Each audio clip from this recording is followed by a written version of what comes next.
আসলে এবারের নির্বাচন নিয়ে নানান জরিপ আছে। বিভিন্ন সংস্থাগুলো জরিপ করছে। তো এই জরিপে কখনো বিএনপি এগিয়ে যাচ্ছে, আবার কখনো জামাত এগিয়ে যাচ্ছে। তবে র্যাপিডলি আস্তে আস্তে জামাতের বেশ কিছু ঘটনা ঘটছে, যেটা আসলে একটু অস্বাভাবিক ঘটনা।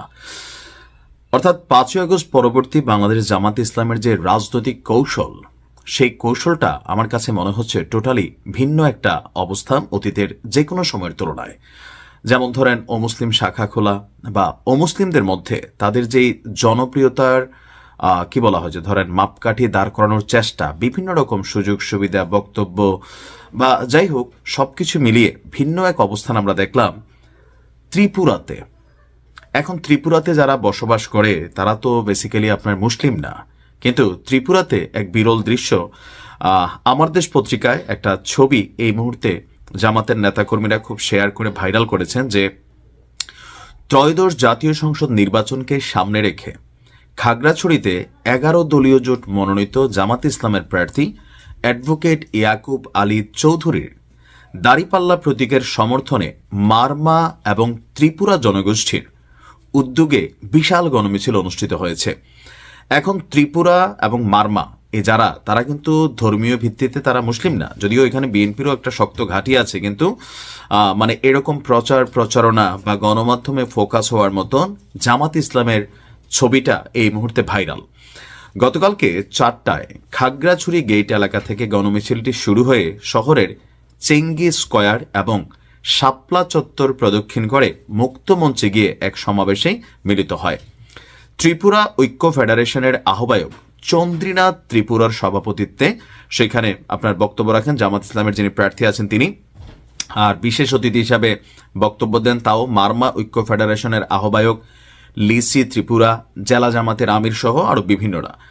সমাবেশে এখানে যেটা বলা হয়েছে যে দাড়িপাল্লা যদি বিজয়ী হয় তাহলে এই পিছিয়ে থাকা পাহাড়ি জনগোষ্ঠী যারা আছেন বা এই যে বিভিন্ন কমিউনিটিগুলো আছেন তাদের সকল সম্প্রদায়ের শান্তি, নিরাপত্তা, সম্প্রীতি তারা এখানে নিশ্চিত করবে।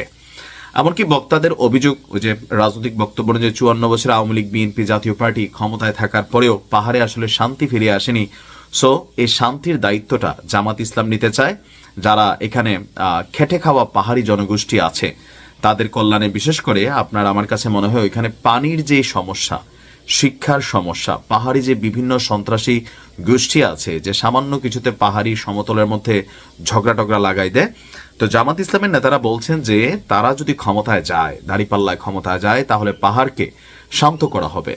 এমনকি তারা সেখানে তাদের নিজস্ব যে এফোর্ট আছে সর্বোচ্চটা তারা সেখানে দিবেন পাহাড়কে শান্ত করতে। এখন বাংলাদেশের মানুষের মধ্যে একটা পারসেপশন কাজ করে যাচ্ছে এবারের নির্বাচন, এটা খুবই কমন যে ধরেন পিছিয়ে পড়া যে জনগোষ্ঠীগুলো আছে তাদের মধ্যে একটা রিয়েকশন তৈরি হচ্ছে কোনটা, যে ঠিকই তো এত বছর আওয়ামী লীগ গেল, বিএনপি গেল, জাতীয় পার্টি গেল, আমাদের তো ভাগ্যের পরিবর্তন হলো না, এইবার তো চেষ্টা করে দেখি। আপনি দেখবেন যে জামাতের নির্বাচনী প্রচারণার একটা বড় লাইন থাকে এরকম, সব দেখেছি বারবার জামাত ইসলাম এইবার।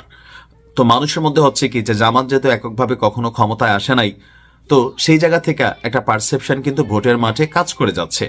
আর বিশেষ করে আমার কাছে মনে হয় সাদিক কায়েমের যে এলাকা, এই পাহাড়ি এলাকার সন্তানই কিন্তু সাদিক কায়েম থেকে শুরু করে ছাত্র শিবিরের ডাকসুতে বড় বড় পদ পাওয়া অনেক পোলাপাইন এই পাহাড়ি গোষ্ঠী থেকে কিন্তু উঠে আসছে, এবং এদের ট্রেনিং, এদের লাইফস্টাইল ওইখান থেকে এদেরকে গড়ে তুলে আনা হয়েছে। সো দৃশ্য তো আপনার কাছে মনে হবে যে পাহাড়ে কিভাবে জামাতের এই বিশাল সাপোর্টিং তৈরি হচ্ছে, বাট ব্যাকগ্রাউন্ডে তারা কি বলা যায় গ্রাস ওয়ার্ক কিন্তু তাদের আছে।